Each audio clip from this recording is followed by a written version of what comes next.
for your listening enjoyment, John Lund as... Johnny Dollar. This is Mitchell Dollar. Oh, how are you, Mr. Mitchell? Fine. Are you available? Oh, completely. The company insures a Mr. Nathan Swing, former resident of Los Angeles. Where's he living now? He isn't. His body was found floating in the Los Angeles harbor. How did it get there? Somebody shot him first. Check with Sergeant Matthews, Central Division Homicide. He'll give you all the details. I'll get on it right away.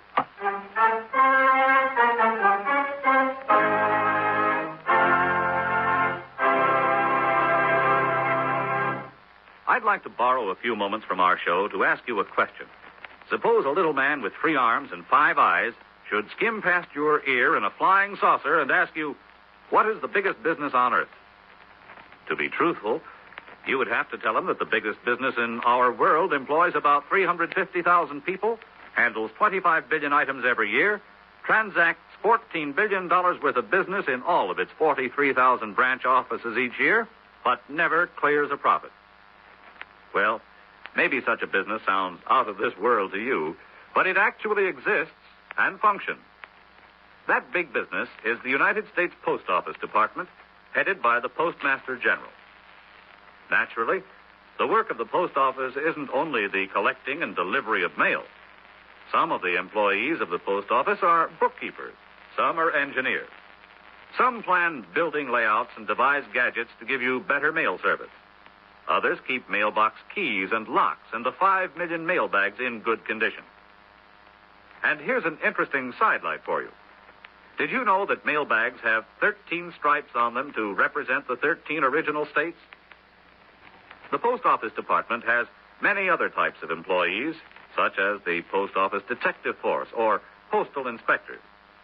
Their job is to see that no money is stolen from the mail and to track down racketeers who try to sell worthless merchandise by mail. Then there are the workers in the Postal Savings Department. That's a government-operated savings bank with branches in the various post offices. It comes under the supervision of not only the Postmaster General, but also the Attorney General and the Secretary of the Treasury. All in all, the Post Office Department of our United States government is a mighty busy organization, working on behalf of each and every one of us.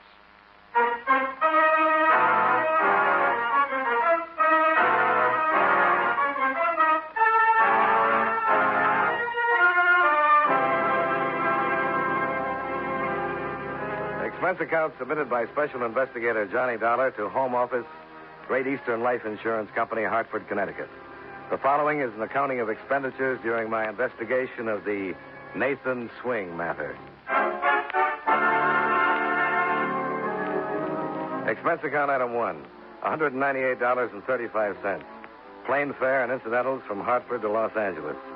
Approximately 7 hours and 15 minutes after leaving a cold and rainy New York airport, I stepped off the plane into a 75-degree California spring afternoon.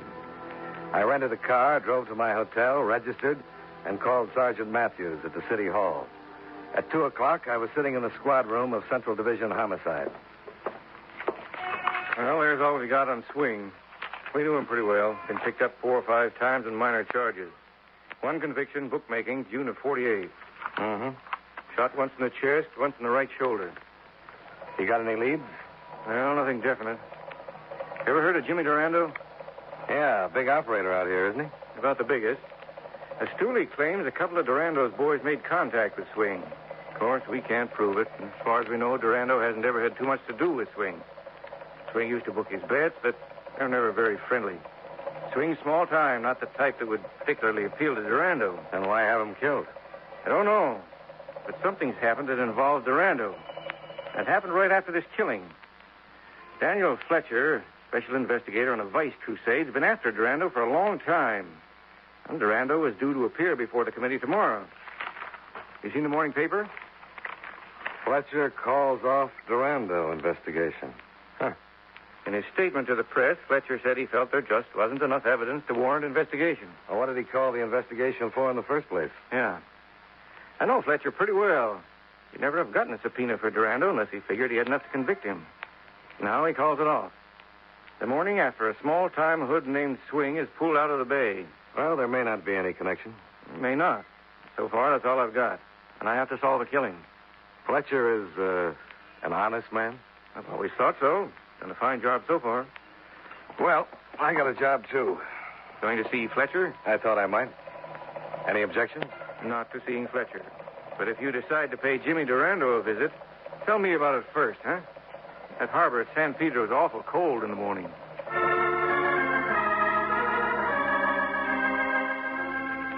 The sergeant gave me the address where I could find Daniel Fletcher. I walked over to the Equitable Building on Spring Street. Fletcher's secretary informed me her boss wasn't coming into the office that day, so I checked back with the sergeant, and he gave me Fletcher's home address. I drove out to Beverly Hills and turned north off Sunset on a beautiful winding street fronted on both sides by big, expensive homes. The Fletcher house was the last one on the block, a white colonial set back a few hundred feet from the street. Yes? Is Mr. Fletcher in? Who may I say is calling, sir? Johnny Dollar. Tell him it's about... Mr. Dollar, sir. Yes? What can I do for you? Well, I'd like to talk to you, Mr. Fletcher. I'm from the Great Eastern Life Insurance Company. I'm not insured with your company. Yes, I know. Well, what do you want? I'd rather talk to you alone. That's all, William. Yes, sir. Couldn't we take this business up at my office, Mr. Dollar? I went to your office.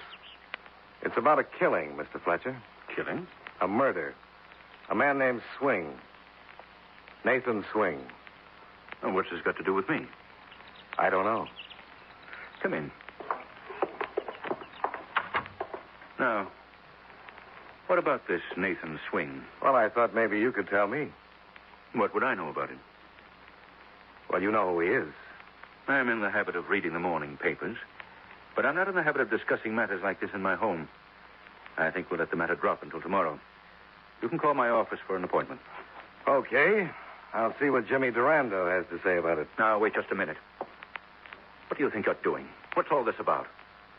Well, I just said I was going to talk to Durando. If that makes you sore, I apologize. What's Durando got to do with this killing? I didn't say he had anything to do Now, with it. listen, Dollar. I'm an old hand at beating around the bush. Yeah, obviously. I mean dealing with people who beat around the bush. I don't like it. That makes us even. And I don't like guys who try to throw their weight around. Well, we agree on a lot of things. What's the matter with you? Don't you like your job? Oh, it's a living. Well, I suggest if you want to keep it, you'd better start doing things a little differently. I suggest you tell that to the people who pay me. I had that in mind. Well, suit yourself. I have to solve a killing. And until my company says lay off, I'm going right ahead. I told you, Dollar, I don't like people pushing their way into my home. Who push? You know, I think Sergeant Matthews had a pretty good hunch. Matthews? What's he got to do with it? Give him a call. He'll tell you all about it. Dollar, I'm going to give you a warning. Well, make it quick. I want to get out in the fresh air. Dad, Mary, what are you doing out of bed? I thought maybe... Sweetheart, get back up in bed. William, you shouldn't have come down, my dear. Who are you talking to? Is it about Jimmy? It's nothing important now. Come on, honey. William! I feel so terrible. Now, dear, it's all right. Yes, it's Fletcher. Take Miss Fletcher back up to her room. I don't want to sleep anymore. I keep dreaming. Dad, please. Come on now, dear. It's going to be all right. Go ahead. Yes, sir. Come on, miss. My daughter, I think you'd better leave now, Mr. Dollar.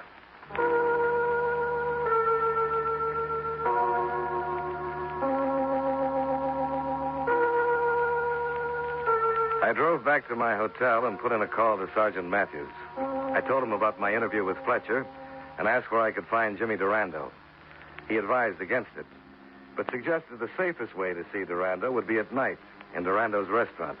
He gave me the address and promised to have a couple of his boys in the place just in case. I spent the rest of the day relaxing in my room, and around 8 went down to the dining room and had dinner.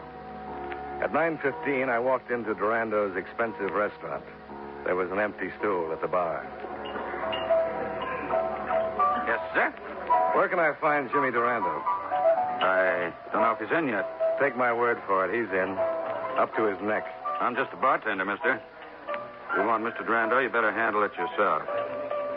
Now, do you want a drink? Scotch and water. Yes, sir.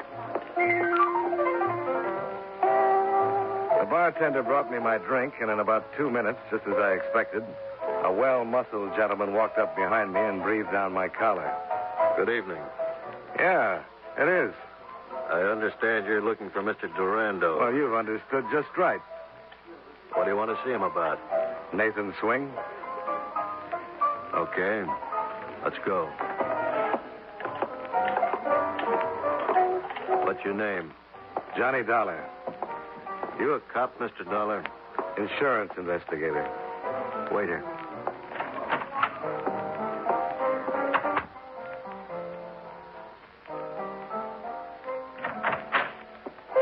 Okay.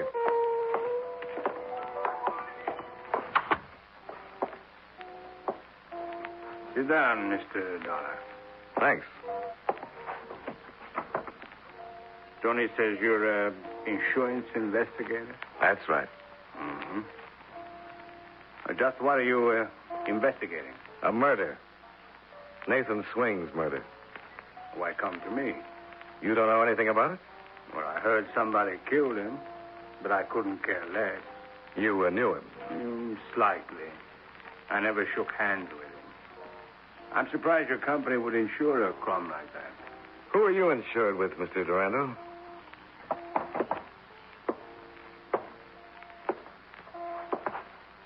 I carry my own insurance. You must pay pretty high rates. What do you mean? Well, one day it looks like you're going to be locked up for keeps. The next day, the whole thing's called off. You got a pretty good policy. I thought you came here to talk about Nathan Swing. I thought I was. I don't know what all this is about, Dollar, but I don't like you. You want some advice? Oh, by all means. Don't bother me anymore. That sounds a little bit like a threat, Mr. Durando. I'm glad you noticed. So am I. Well, see you around. Oh, now, Tony, you're not being very nice. How am I going to open the door with your big stomach in the way? You want him to open the door, Mr. Durando? You can open it for him. Thanks, Tony. My pleasure.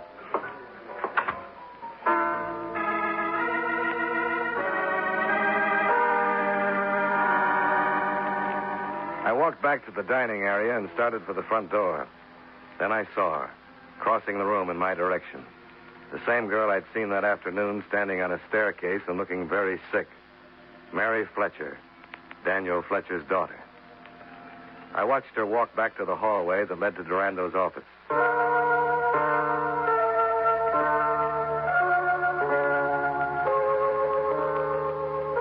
I waited in front of the cafe for 20 minutes, and finally she came out.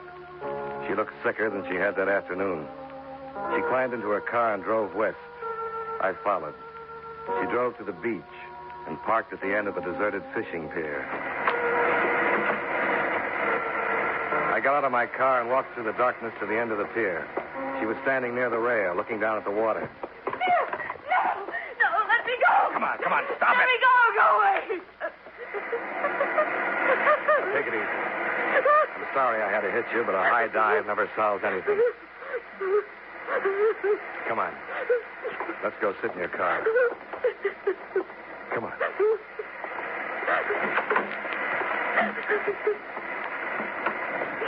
Go on, move over. Why did you stop me? Why did you let me jump? Now, just try and relax. Here. Have a cigarette. Oh. Who are you? You saw me this afternoon at your father's. My name is Dollar. You should have let me jump. I couldn't have done anything then. Who couldn't have done anything? Oh, please, I don't know what I'm saying. Please take me back home and just leave me alone. It might help you to talk about it. I don't want to talk about anything. I just wish I were dead. I wouldn't have to talk about anything or think about anything. Come on now. Get hold of yourself. Who are you? What do you want? What are you doing here? I'm an insurance investigator. Insurance? I followed you from Durando's. I'm investigating the death of Nathan Swing.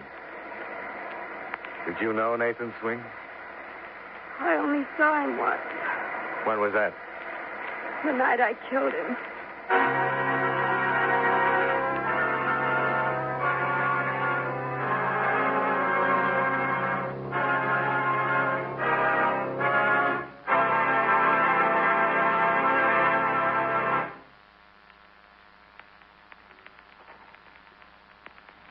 You know, many great men have attained the highest office in our land, the presidency of the United States.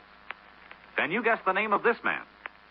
On August 2nd, 1923, His oath of office was administered by his father, a justice of the peace. Within 3 years after he became president, the national debt was reduced by $2 billion. His presidency was marked by continued national prosperity. The country's income increased, and the people's wages were high. He improved relations between the United States and Mexico with the help of his goodwill ambassador, Dwight Morrow. He was known for his dry humor, common sense, and the faculty for measuring his words before he spoke. If you don't have his name by now, here's one more clue. During his administration, the Soldiers' Bonus Bill was passed. Who was he? Calvin Coolidge, 30th President of the United States. His life is part of your American heritage.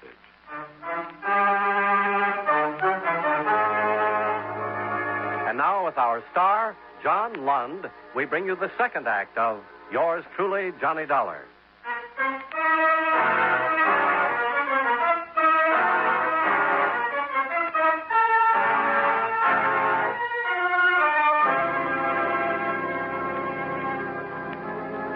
Mary Fletcher sat in the darkness facing me. She wasn't crying anymore. If she were telling the truth, I'd found the murderer of Nathan Swing. That's right. I killed him. I don't know why I'm telling you. This will ruin my father. I just have to get it out in the open. I can't keep it locked up anymore. Well, why don't you tell me the whole thing? All right. I'll have that cigarette now. Yeah, sure. Thanks. You'd have found out sooner or later you saw me at Jimmy's. Durando's? Yes. I've been seeing Jimmy for quite a while. I know it's pretty terrible. I guess I knew how wrong it was when I was seeing him. Your father didn't know about it. No. He didn't find out about it until Jimmy told him. Puts Durando in a pretty nice spot. Going around with the daughter of the man who's trying to send him to prison. I'm not going to try to justify it. I was in love with him. And he told your father? He told him I'd killed Nathan Swing. So your father called off the investigation. Protect me.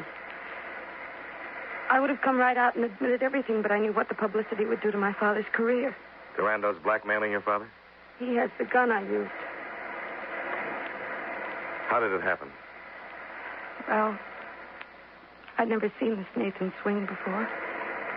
I was with Jimmy one night, and Swing came in and said something about a bet. Something about some money that he had coming. There was an argument, and this man, Swing, pulled out a gun. Jimmy grabbed him, and they began fighting. Jimmy knocked the gun out of his hand, and when Swing hit him and grabbed one of those pokers from the fireplace, I got the gun and shot him. He just kind of stood there for a second, and... What did Durando do? I don't remember too much about it. I got hysterical, and Jimmy put me in my car and told me to go home, not to say anything, if he'd take care of it. I wanted to go to the police right then, but Jimmy said it would ruin Dad. I don't know what'll happen now. I've told you, and it'll ruin Dad anyway, but I just can't keep something like this quiet. Only trouble, if you make a confession to the authorities now, Durando's in a better position to beat the rap. Your father still won't prosecute for fear of what Durando might bring out at the trial. What can I do? Just keep quiet for a little longer. How will that help?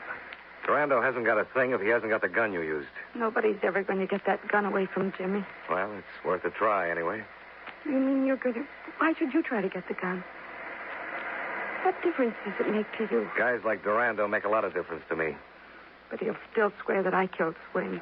Without the evidence, it'll be your word against his. You can lie for a little while. You can lie long enough for your father to prosecute Durando.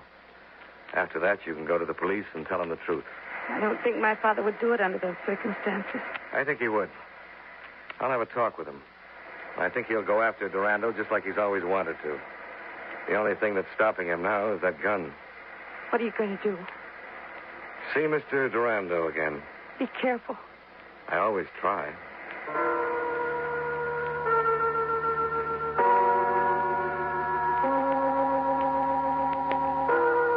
I watched her turn out on the Malibu highway and head back for town. Then I drove my rented convertible back to Durando's cafe.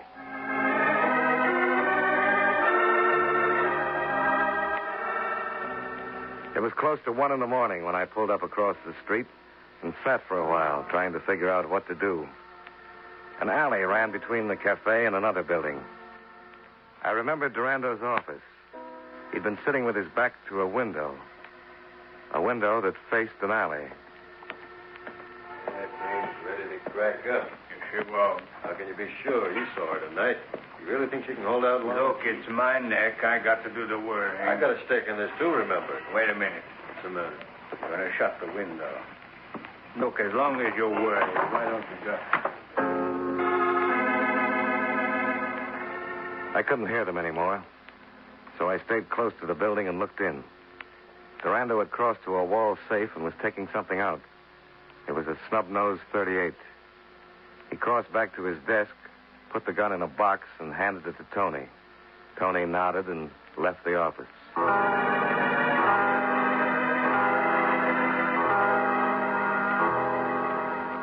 Tony wasn't hard to stay with. I picked him up in front of the cafe and tailed him east across town to the Union Station. He headed for a row of public lockers and stopped at one.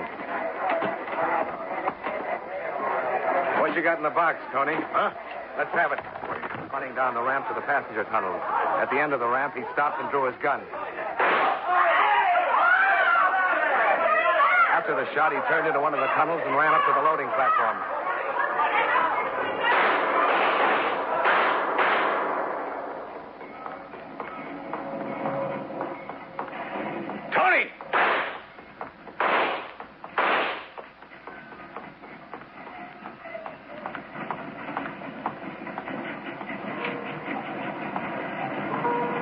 Tony was dead. The yard would be full of cops in a few minutes. I didn't want to hang around to make explanations. I took the box with the gun in it and cut across the yard. Sergeant Matthews. This is Dollar. Oh, I was just on my way out. I've been trying to get you. I'm calling from a gas station phone booth. I want Durando's home address. I don't think I should give it to you. Look, I'm onto something. I know. I had 2 men staked out in Durando's tonight. They saw the Fletcher girl come in and reported you followed her. She's home by now. I'll tell you all about it after I see Durando. Okay. I have to check on a shooting at the Union Station. I'll meet you in my office in an hour. No, meet me at Durando's in an hour. All right. He lives in Beverly Hills, 1818 North Foothill. Thanks.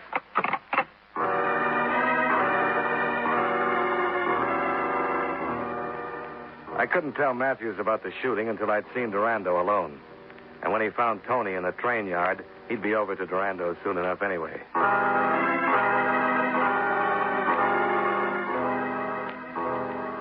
I drove out Wilshire and turned north when I reached Beverly Hills. I found Durando's house and parked on a side street. The house was dark. Durando was obviously either in bed or still at the club. I climbed the high fence and dropped down into the garden, cut across the flower beds to the rear of the house, and located the big French doors that led to the study. I tried them, but they were locked. I was just turning away when...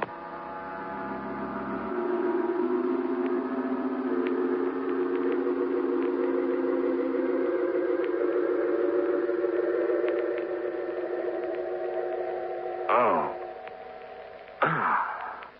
You're pretty clumsy, Dollar. Yeah. But you're not, Durando.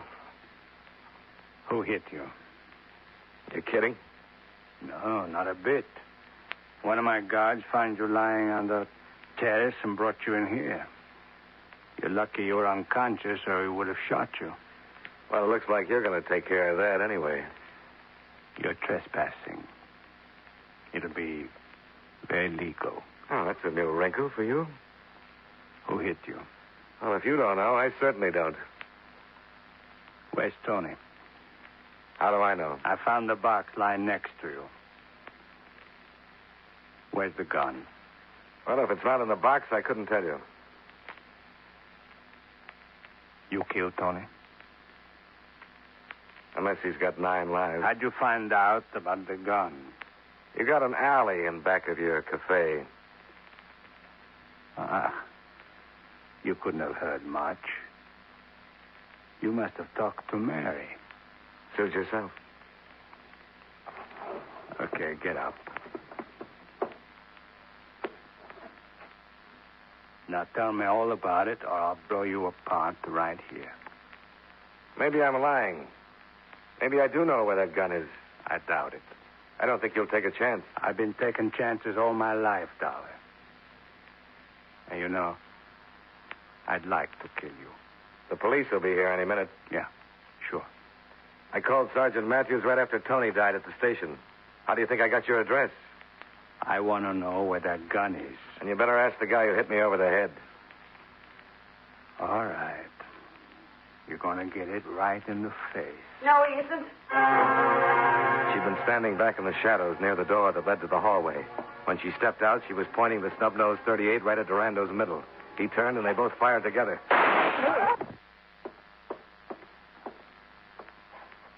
Where did he hit you, Mary? He deserved it, didn't he? Where did he hit you? The side. Is Jimmy? Yeah, I think so. He did deserve it, didn't he? Yeah, he sure did. I'm sorry I hit you in the dark. I didn't know. It's all right. I went home. Started worrying about you. I went back to the cafe, and he wasn't there. So I came here. Saw you sneaking through the garden. Now, just take it easy. I found the gun in the box. Tell Dad I'm sorry about it.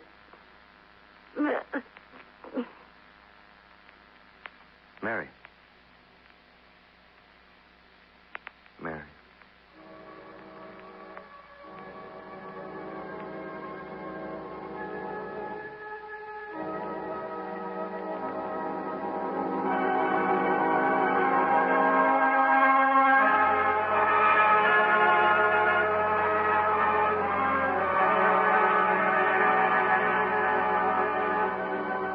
Durando was dead, and Fletcher wouldn't have to prosecute. After he buried his daughter, Fletcher closed his office and took a long vacation. Maybe it helped some, but I doubt it. Expense account item 2, $45.75, hotel bill and incidentals. Item 3, $35, car rental. Item 4, $156.85, plane fare and incidentals back to Hartford.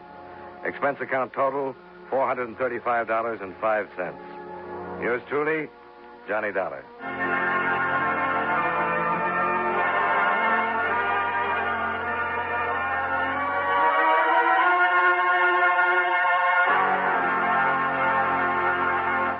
Yours truly, Johnny Dollar, stars John Lund in the title role and was written by Blake Edwards with music by Eddie Dunstetter.